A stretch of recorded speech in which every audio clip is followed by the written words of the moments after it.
Good morning friends, कैसे हैं आप। एनरिच द लायंस सीरीज़ में आपका स्वागत है, अभिनंदन है। आज हम बात कर रहे हैं जोन चेयरपर्सन से किस प्रकार से उन्हें वर्ष भर कार्य करना है एवं उनकी लायंस ऑर्गेनाइजेशन में क्या आवश्यकता है, क्या अनुभव है। आप best you can do series का अवलोकन कर चुके हैं, ऐसा मेरा मानना है, क्योंकि व्यक्तित्व विकास के लिए उसमें मैंने सभी उन बातों का समावेश किया है जो कि एक जोन चेयरपर्सन को आवश्यक हैं। आप अपने कार्यों को जानें, उसके लिए आवश्यक है कि आप लायंस इंटरनेशनल से प्राप्त सभी साहित्य का एक बार अवलोकन करें एवं डिस्ट्रिक्ट गवर्नर की आप सतत सहयोग बना करके रखें। आप डिस्ट्रिक्ट के अंदर एक महत्वपूर्ण पद पर हैं।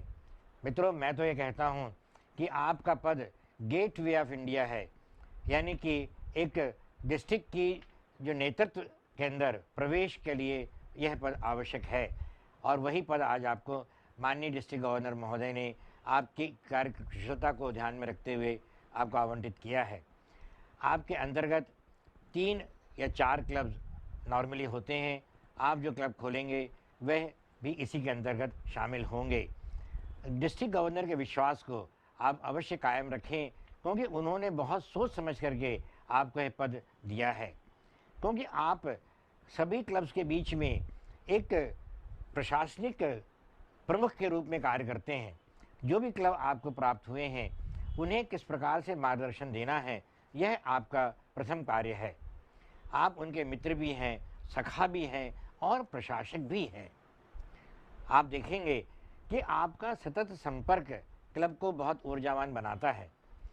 मैं जब जोन चेयरपर्सन बना, मेरे अंतर्गत 4 क्लब थे एवं उन 4 क्लब में से 2 क्लब बंद थे, 2 क्लब चालू थे।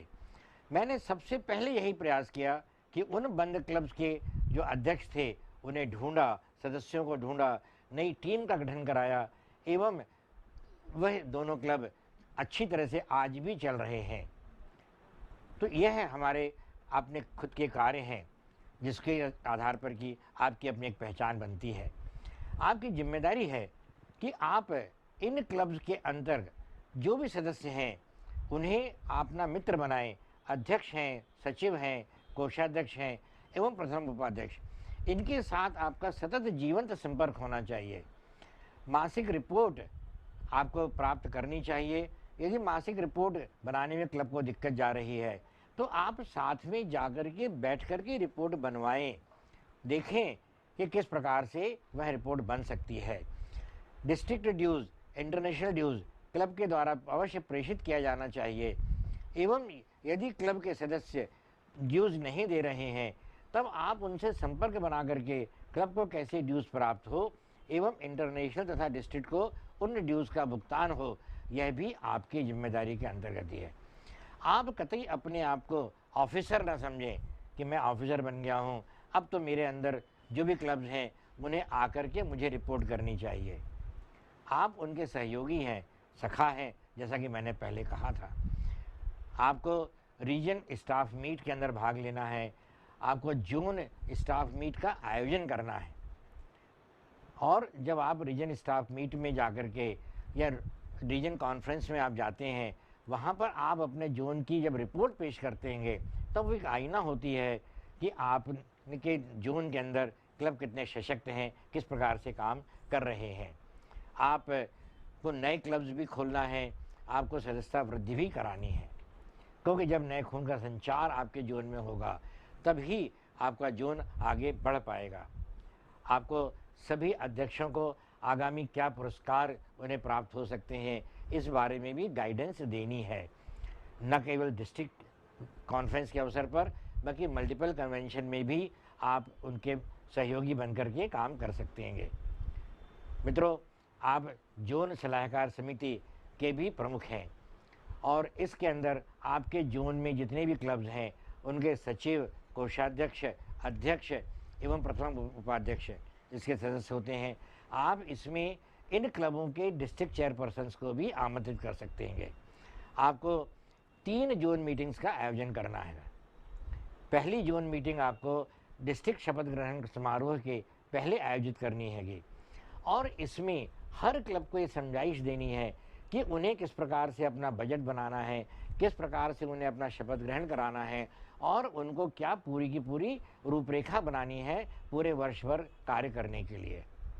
यह प्रथम जोन मीट आपके किसी भी तरीके से डिस्ट्रिक्ट कॉन्फ्रेंस, डिस्ट्रिक्ट इंस्टॉलेशन के पहले अवश्य संपादित हो जाना चाहिए। अब हम दूसरी जोन मीट जो है वो रीजन कॉन्फ्रेंस के पहले आयोजित करने की बात करते हैं, जिसके अंदर की इन 3 माहों में हर क्लब ने क्या काम किया है इसका हमें विवरण रखना है, इसका हमें लेखा जोखा रखना है। आप देखेंगे कि इन समितियों के कार्य करने से एक एक क्लबों के अंदर नवीन ऊर्जा प्राप्त होती है। आप इसके मिनट्स जो हैं वो अवश्य रखें। आप मिनट्स को जो भी आपके सहयोगी हैं, जोन सलाहकार के अंदर आप किसी भी पुराने सचिव को यह कार्य सौंप सकते हैं। कभी ऐसा ना करें कि ठीक है बात हो गई है हम बाद में लिख लेंगे, किंतु यदि आप उसी समय इसका लेखा जोखा रखते हैं तब अगली मीटिंग में आपको बहुत सरलता रहेगी यह देखने के लिए कि लोगों ने क्या आश्वासन दिए थे और उन आश्वासनों की पूर्ति कितनी हुई है। आप जैसा कि मैंने कहा कि द्वितीय जोन मीट आपको रीजन कॉन्फ्रेंस के पहले आयोजित करके उन क्लबों के द्वारा जो भी कार्य किए गए हैं उसके बारे में आपको चर्चा करनी है। और तृतीय जोन मीटिंग आपको डिस्ट्रिक्ट कॉन्फ्रेंस की पहले आयोजित करनी है। और तृतीय जोन मीटिंग में आपको जो भी नए पदाधिकारी क्लब को चुनने जाने हैं उसके बारे में चर्चा करनी है।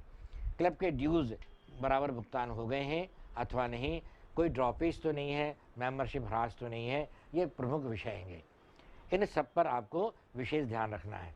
मित्रों, यदि आपने 3 जोन मीट संपादित कर ली एवं सभी क्लब्स जो आपके अंडर में हैं उन्हें आपने उसके अंदर सक्रियता से उनका भाग लिया उन्होंने, तब आप देखेंगे कि आपका जोन एक सशक्त जोन के रूप में जाना जाएगा।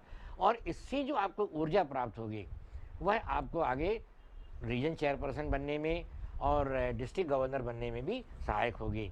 क्योंकि जैसा मैंने पहले कहा है कि डिस्ट्रिक्ट गवर्नर बनने के लिए आपका जोन चेयरपर्सन होना अथवा रीजन चेयरपर्सन होना आवश्यक है। तो this is the gateway of India. आप इसमें प्रवेश कर रहे हैं, आप प्रवेश कर चुके हैं, आप बहुत अच्छा काम करेंगे तभी आप डिस्ट्रिक्ट को आगे नेतृत्व प्रदान कर सकेंगे। मेरी शुभकामनाएं आपके साथ हैं।